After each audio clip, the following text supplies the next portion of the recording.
विश्व तिरंगा प्यारा, झंडा ऊंचा रहे हमारा। विजयी विश्व तिरंगा प्यारा, झंडा ऊंचा रहे हमारा। सदा शक्ति बरसाने वाला, प्रेम सुधा सरसाने वाला, वीरों को हरसाने वाला, मातृभूमि का तन मन प्यारा, झंडा ऊंचा रहे हमारा, झंडा ऊंचा रहे हमारा। आप ठीक पहचान रहे हैं, यह झंडा गीत है जो भारत की पराधीनता के दिनों में हर भारतीय के मनमानस में और उसकी जुबान पर यह गीत था। और इस गीत के माध्यम से भारत में जन जागरण का कार्य बहुत सरल हुआ था। यह गीत हिंदी के प्रसिद्ध कवि श्यामलाल गुप्त पार्षद का लिखा हुआ है, जो उन्होंने गणेश शंकर विद्यार्थी की प्रेरणा पर 3 और 4 मार्च 1924 को मध्य रात्रि में लिखा था। यह गीत जलियांवाला बाग दिवस की स्मृति में कानपुर के फूलबाग में पंडित जवाहरलाल नेहरू के नेतृत्व में सामूहिक रूप से 13 अप्रैल 1924 को गाया गया था। और उसके बाद में यह गीत इतना लोकप्रिय हुआ कि इस गीत को गा गा कर लोग मतवाले हो जाते थे और अपनी गिरफ्तारियां देते थे। यह गीत इस बात का प्रेरक है कि भारत में जब हम पराधीन थे, एक राष्ट्रीय लहर जागृत हो गई थी, एकता का भाव जागृत हो गया था और संपूर्ण भारत आज़ादी को प्राप्त करने के लिए प्रयत्नशील था। अर्थात यह गीत राष्ट्रीय भावनाओं से ओतप्रोत था। आज के इस कार्यक्रम में हिंदी की राष्ट्रीय काव्यधारा के अंतर्गत हम भारतवर्ष में जो हिंदी का समग्र इतिहास है, वीर गाथा काल से लेकर आधुनिक काल तक की हिंदी कविता में जो राष्ट्रीयता का भाव है, उस पर विचार कर रहे हैं। राष्ट्र की परिकल्पना जब हम करते हैं तो हमारे सामने एक स्थूल रूप आता है उस राष्ट्र की भौगोलिक सीमा का। पहले यह राष्ट्र की जो परिकल्पना थी वह समूह के रूप में हुई। उसके बाद उस समूह ने समाज का रूप लिया, समाज राज्य के रूप में बदला और उसके बाद देश, और उसके बाद फिर एक समग्र राष्ट्र की परिकल्पना हमारे सामने आई। इसमें एकता का भाव सन्निहित रहता है। उस भौगोलिक परिसीमा में रहने वाले नागरिकों के मन में, जनता के मन में एकता का भाव स्पंदित होता है, एक दूसरे के परस्पर सहयोग का भाव होता है। जब यह राष्ट्रीय एकता का भाव भावात्मक रूप में सामने आता है तो राष्ट्र राष्ट्रीयता के रूप में परिवर्तित हो जाता है और यह भावना वहाँ पर प्राधान्य हो जाती है। प्रत्येक राष्ट्र में जो शासन व्यवस्था होती है वह या तो सैन्य शासन के रूप में होती है या रियासत के रूप में होती है, राज्य के रूप में होती है, राजतंत्र, और या फिर प्रजातंत्र के रूप में। परंतु इन सब में अपने उस स्थान के प्रति जो मातृभूमि के रूप में परिलक्षित होता है, जो भाव उत्पन्न होता है, उसके प्रति प्रेम का भाव होता है, उसकी रक्षा का भाव होता है, उसके लिए अपने प्राणों का उत्सर्ग करने का भाव होता है, यह सब कुछ राष्ट्रीयता के अंतर्गत आता है। और इन्हीं भावनाओं को लेकर वहाँ पर जो काव्य रचा जाता है वह राष्ट्रीय काव्य कहलाता है। हिंदी में राष्ट्रीय काव्य की जो धारा चली है वह आदिकाल से प्रारंभ हुई है। आदिकाल को वीर गाथा काल भी कहा गया है। इस समय भारत छोटे छोटे राज्यों में बटा हुआ था, रियासतों में बटा हुआ था, और उसका जो एक राजा या उसका जो शासक होता था वह या तो स्त्री सौंदर्य के लिए अथवा धन प्राप्ति के लिए अथवा भूमि को प्राप्त करने के लिए आस पड़ोस के राजाओं के साथ में युद्ध किया करता था। और युद्ध के समय उसमें अनेक बार स्त्रियां भी उन्हें प्रेरित करती थी कि अपनी आन बान शान के लिए युद्ध किया जाए। ऐसे समय पर उस समय कुछ भाट होते थे और कवि भी होते थे। वे सैनिकों को प्रेरणा देने के लिए राजा की प्रशंसा करते थे और उस प्रशंसा में जो गीत लिखते थे वह रासों के नाम से प्रसिद्ध हुए। इसमें अनेक कवि थे, किंतु चंद्रवरदाई का पृथ्वीराज रासो विशेष रूप से उल्लेखनीय है। चंद्रवरदाई स्वयं भी योद्धा थे और उन्होंने युद्ध के मैदान में उपस्थित रहकर अपने गीतों के द्वारा, अपनी काव्य के द्वारा, रचनाओं के द्वारा योद्धाओं को भी प्रोत्साहित किया था और स्वयं राजा को भी प्रोत्साहित किया था।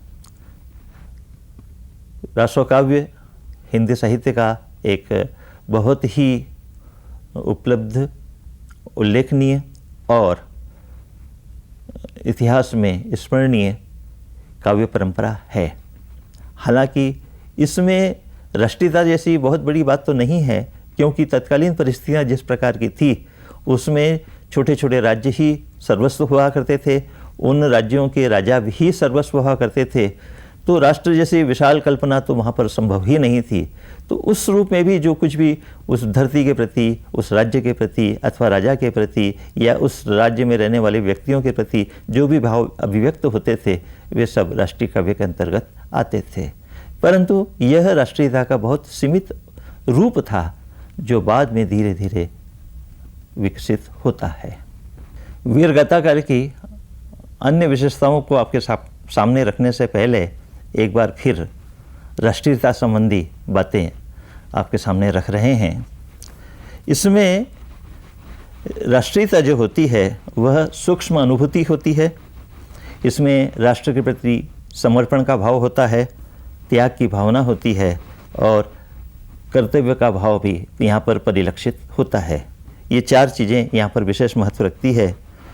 राष्ट्रीयता राष्ट्र की भौगोलिक संप्रभुता पर आत्मीयता भरा भावनात्मक स्पंदन होता है और इसके साथ ही साथ राष्ट्र के सभी नागरिकों में एकता का जो भाव होता है, वैचारिक समन्वय होता है, यह भी यहाँ पर परिलक्षित होता है।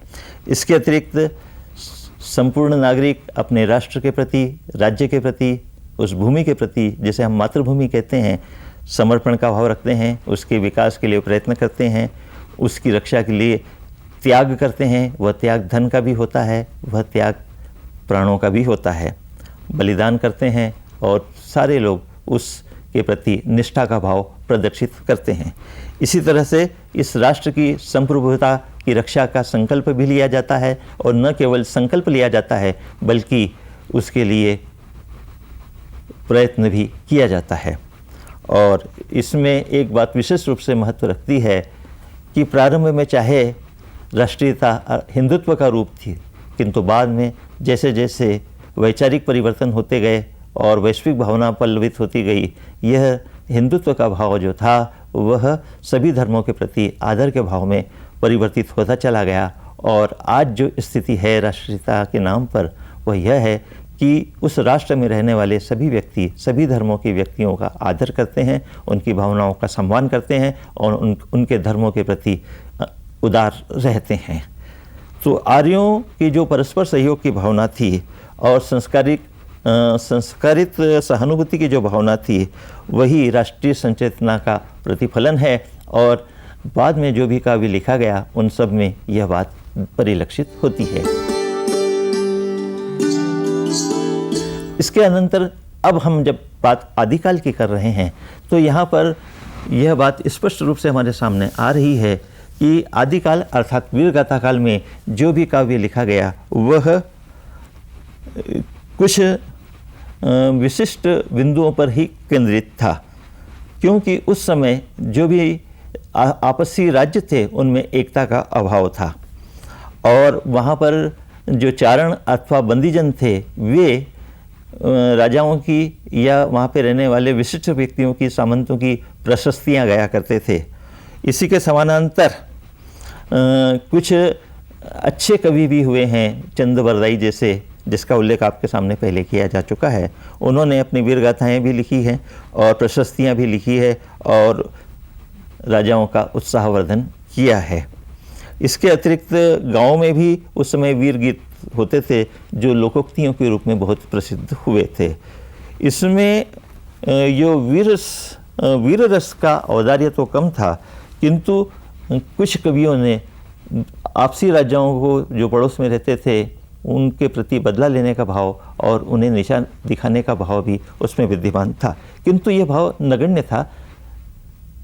चंद्रवरदाई ही इस काल में एक ऐसे कवि हुए हैं जिन्होंने निश्चित रूप से वीर रस में रासो लिखा और पृथ्वीराज चौहान की प्रशस्ति में बहुत अच्छे कार्य किए। मोहम्मद गोरी और उनके बीच में जो संघर्ष हुआ था उसका बहुत अच्छा चित्रण किया है, और न केवल चित्रण किया है बल्कि समय आने पर उन्होंने अपना बलिदान भी किया और अपने राजा का सम्मान का भाव भी रखा। इस समय बहुत सारे कवि हुए हैं जिनमें विद्यापति भी थे, चंद्रवरदाई भी थे, जगनीक थे, दामोदर पंडित थे, ढोला मारू इत्यादि थे, परंतु ये इनके क्षेत्र अलग थे, क्योंकि वीरगाथा काल में अन्य क्षेत्रों में भी, सौंदर्य में भी, श्रृंगार में भी रचनाएं लिखी गई हैं।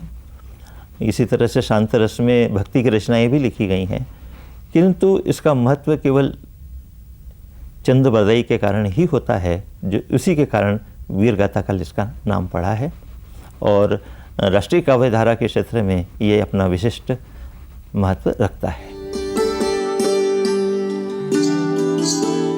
जब तक राजपूत थे वीर काव्य लिखा गया, उसके बाद यवन आक्रांताओं ने भारत में बची हुई भारतीय संस्कृति को जर्जर किया। ऐसे समय में जब कुछ स्थिरता आई तो भक्त कवियों ने भारत की सुप्त भारतीय समाज को अध्यात्म की राष्ट्रीय चेतन धारा से एकता के सूत्र में बांधने का प्रयत्न किया। यह जो उन्होंने मंत्र दिया, उससे उस समय अध्यात्म के प्रभाव में आकर संपूर्ण भारत परोक्ष रूप से एकता के सूत्र में बंधा।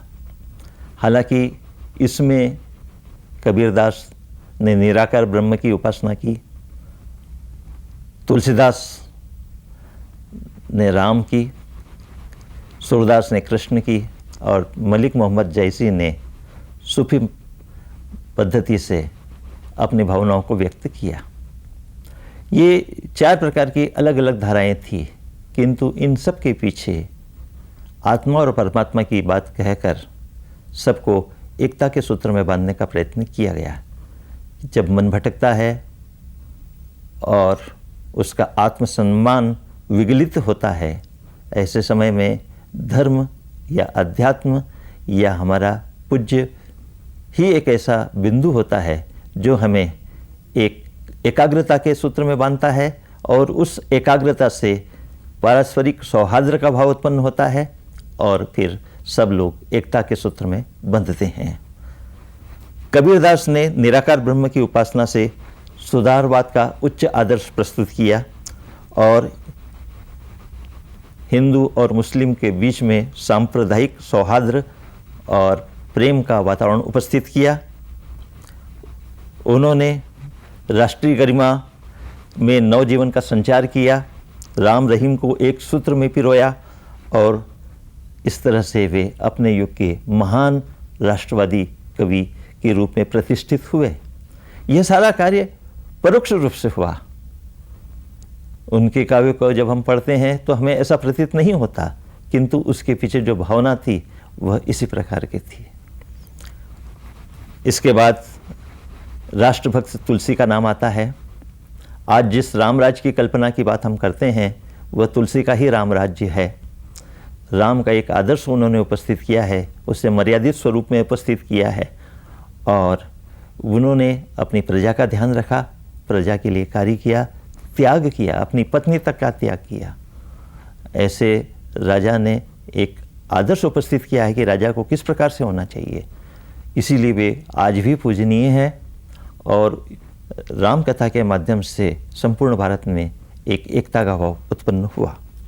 राम का जो समन्वयवाद था, उसमें लोक रक्षक का जो भाव था, उसमें लोक रंजक का भाव भी उपस्थित हुआ, और उन्होंने संपूर्ण भारत को एक सांस्कृतिक एकता के भाव में बांधा, शक्ति प्रदान की।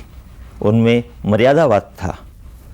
उन्होंने जब रामचरितमानस की रचना की, उसमें लिखा था, दैहिक दैविक भौतिक तापा, राम राज न ही कहु ही व्यापा। इसी तरह से उन्होंने कहीं लिखा है, सब नर करही परस्पर प्रीति, चलही स्वधर्म।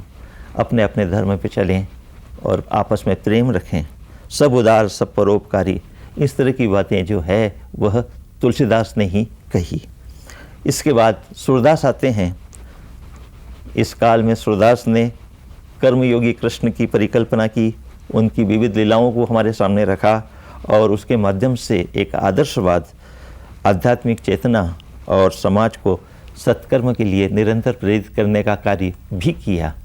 कृष्ण योगी थे, कृष्ण कर्मयोगी थे, कृष्ण आपसी प्रेम को बढ़ाने वाले थे और यह सारी बातें इन्होंने परोक्ष रूप से भक्ति काल के द्वारा हमारे सामने रखी है। इस तरह से भक्ति काल परोक्ष रूप से, चाहे वह हिंदुत्व का भाव लिए हुए हो, किंतु फिर भी जो राष्ट्र विदेशी आक्रांताओं के कारण अस्थिर हो गया था, उसे स्थिरता प्रदान की और एकता के सूत्र में बांधने का यत्न किया। भक्ति काल के बाद आता है रीतिकाल। रीतिकाल में चमत्कारिक वृत्ति थी, इसके कारण काव्य की आत्मा लगभग लुप्त हो गई थी और सभी जगह या तो लाक्षणिक ग्रंथों की चर्चा होती थी या फिर श्रृंगार रस की चर्चा होती थी। और इन सब के बीच में कवि जो थे वे राजाओं के आश्रित थे, वे जीविका अर्जन में लगे हुए थे और उसी के साथ में रसलीला में भी वे निमग्न रहते थे। समाज के प्रति उनका कोई कर्तव्य नहीं रह गया था। किंतु इसके अनंतर एक वर्ग ऐसा भी था इस समय जिसने इन सारी रीतिकाल की प्रवृत्तियों के विरुद्ध भी कार्य किया है और वीर रस से ओतप्रोत ऐसी रचनाओं को हिंदी साहित्य को दिया है जो आज भी स्तुत्य है। हालांकि इसमें हिंदुत्व का भाव था, राजाओं की प्रशंसा थी, किंतु एक तरफ तो आप श्रृंगार की बात कर रहे हैं और दूसरी तरफ वीर रस की बात कर रहे हैं। दोनों के बीच में कोई तालमेल नहीं है। परंतु इन लोगों का जो कार्य था वह अपने आप में बहुत स्तुत्य था।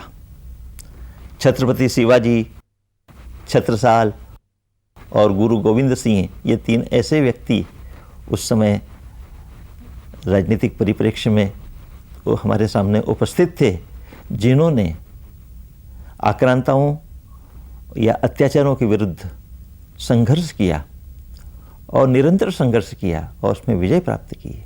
इन्होंने अपने सुखों का त्याग किया, किसी भी परिस्थिति से समझौता नहीं किया और एक स्वस्थ और लोक हितकारी शासन अपनी प्रजा को दिया।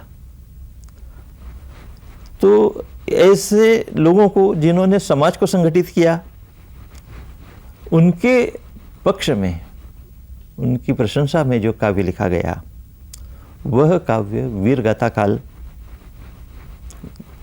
के बाद रीतिकाल का जो काव्य है वह वीर काव्य का द्वितीय उत्थान माना जाता है। यह बात प्रसिद्ध आचार्य विश्वनाथ प्रसाद मिश्र ने कही है।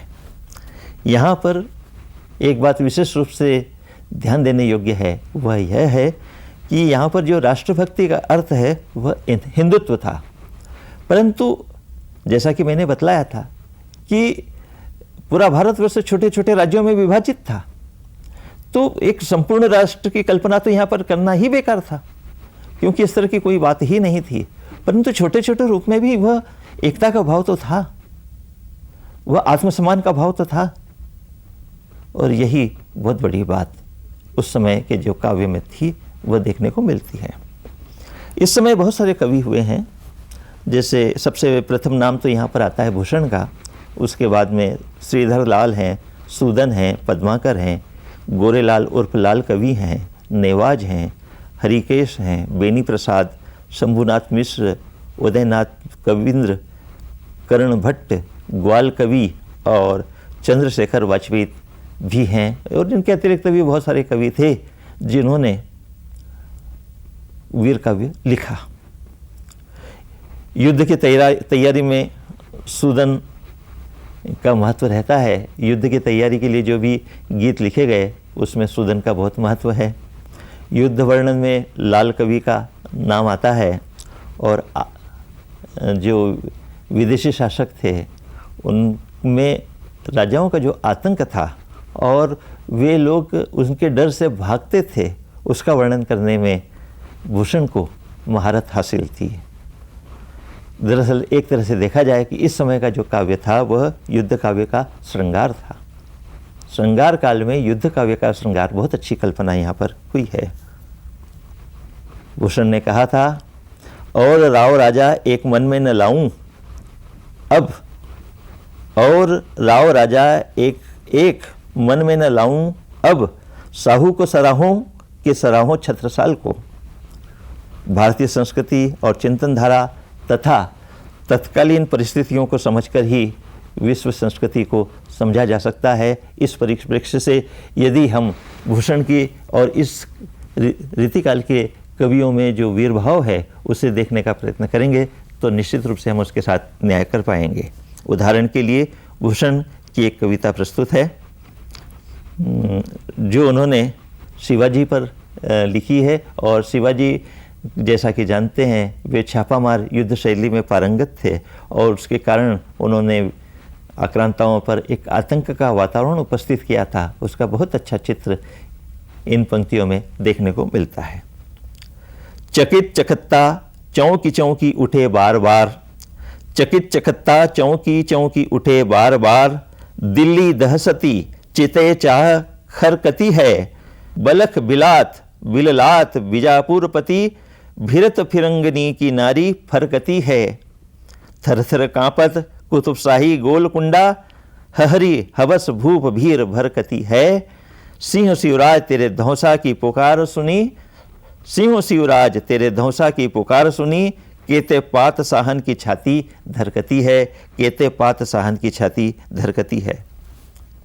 छत्रसाल की प्रशंसा भूषण ने लिखा है। यह एक बहुत प्रसिद्ध छंद है। निकसत म्यान ते मलूखे, निकसत म्यान ते मयूखे, प्रलय भानु कैसी, फारे तम तोम से गयंदन के जाल को, लागती लपकी कंठ बैरिन के नागिन सी, लागती लपकी कंठ बैरिन के नागिन सी, रुद्र ही रिझावे दय दय मुंडन के माल को, लाल छितिपाल छत्रसाल महाबाहुबली, लाल छितिपाल छत्रसाल महाबाहुबली, कहाँ लो बखान करो तेरी करवाल को, कहाँ लो बखान करो तेरी करवाल को, प्रतिभट कटक कटीले कहते काटी काटी, प्रतिभट कटक कटीले कहते काटी काटी, कालिका सी किलकी कलेबु देत काल को, कालिका सी किलकी कलेबु देत काल को। यहाँ पर अलंकारिक छटा भी देखने को मिलती है, वीर रस का भाव भी देखने को मिलता है, और छत्रसाल के प्रति निष्ठा का भाव भी है, और उसके शौर्य का वर्णन भी है। उसकी तलवार का जो चमक है और उसके तलवार का जो प्रभाव है, वो युद्ध मैदान में जो उसकी निपुणता है, वह सारा का सारा भाव यहाँ पर आ रहा है। और इसके साथ ही साथ यह भी देखने को मिलता है कि किस प्रकार से जो उनके शत्रु थे वे छत्रसाल के शूरवीरता से आक्रांतित रहते थे और उससे मैदान छोड़कर भाग जाते थे। तो अब हमारे सामने वीरगाथा काल, भक्ति काल और रीतिकाल में जो राष्ट्रीय काव्य धारा थी उसका परिदृश्य साफ हुआ है। यह बात यहाँ पर बहुत स्पष्ट है कि एक ओर हमारे सामने वीरगाथा काल में रियासतें और छोटे छोटे राज्य हैं, भक्ति काल में बिखरा हुआ भारत है, आक्रांताओं ने वहाँ की संस्कृति को, सभ्यता को, उनके आचार विचारों को तहस नहस कर डाला था, और उसके बीच में भक्त कवियों ने उनके बीच में एकता का जो भाव उत्पन्न किया और उनके सोए हुए विचारों को, दुखी विचारों को, एक संतप्त विचारों को जो मलहम दी, सांत्वना का भाव दिया, और उससे पूरे भारतवर्ष में जो परोक्ष रूप से एकता का भाव उपस्थित किया। और इसी तरह से मुगल साम्राज्य के प्रति उस समय छत्रसाल, शिवाजी और गुरु गोविंद सिंह इत्यादि जो भी योद्धा थे, और इन्होंने जो एक विरोध का वातावरण उपस्थित किया था, वीरता का वातावरण उपस्थित किया था और हिंदुत्व की रक्षा करने के लिए जो प्रयत्न किया था, ये सारे का सारा जो भाव है वह इनकी कविताओं में परिलक्षित होता है। और प्रकारांतर से उस समय की जो कविता है उसमें जो राष्ट्रीय काव्यधारा थी वह इसी वीर रस में डूबी हुई थी। स्वतंत्रता को प्राप्त करने के लिए जब हमारे यहाँ पर अंग्रेजी शासन था और उस समय जो काव्य लिखा गया था उसमें राष्ट्र की जो परिकल्पना होती है वह विशुद्ध रूप से होती है, और फिर राष्ट्रीय फलक पर जो भाव उत्पन्न होते हैं वह समग्र रूप से एक नई राष्ट्रीयता के रूप में हमारे सामने परिलक्षित होते हैं। अगले कार्यक्रम में पराधीनकालीन भारत में जो राष्ट्रीय कविता लिखी गई उस पर चर्चा की जाएगी।